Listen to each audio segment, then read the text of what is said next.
Greetings and welcome to my channel. My name is Sorcerer Tal. You can also find me on Facebook in the Sorcerers Guild.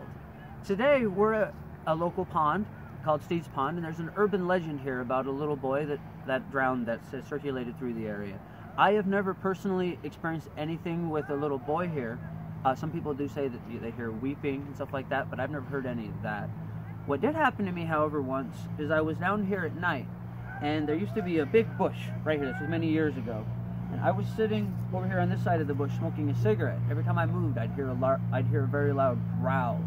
Sounded almost like a wounded animal, like a large dog.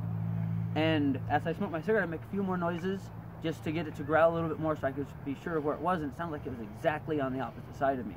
However, when I stood up, thinking not of ghosts, but of actually thinking I was about to be attacked by a large dog, there was nothing on the other side of the bush. There was no tracks around or anything. It was quite an interesting experience.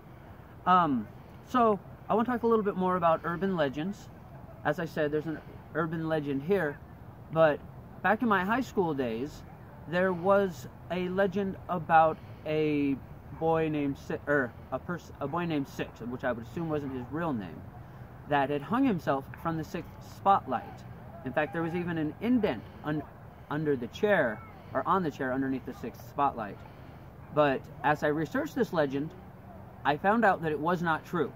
I decided to do an experiment, and first thing I had to find out was whether it's true or not.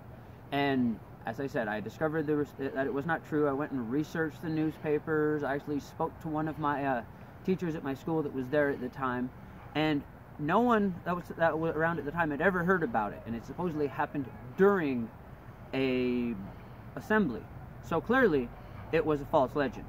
So then what I did after that was I got some of my friends, and we began conducting ghost tours through the auditorium and telling the story of Six. What was interesting about this was, after about the third visit, even I would start to feel a cold spot underneath the spot where the chair had been dented. We would tell people, of course, that's where he had fallen. There'd be a cold spot there. The first time, I didn't feel it, but about the third time, I began to feel it myself. As time progressed, there actually started to be shadowy figures running through the auditorium as we conducted these ghost tours, which, by the way, we were breaking into the auditorium for this during the lunch period and stuff like that. This wasn't sanctioned by the school. But as I said, we started seeing ghost figures and stuff, and some of the people that were in on it actually started to believe in the legend, even though they had been told from day one that it was fake.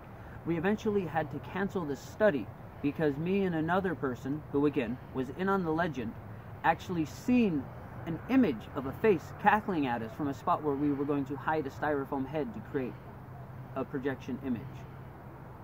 So that will be it for this episode. Thank you once again for watching. If you haven't subscribed to my channel, please take the opportunity to do so now. Bright blessings and an interesting fate. This has been Sorcerer Tal.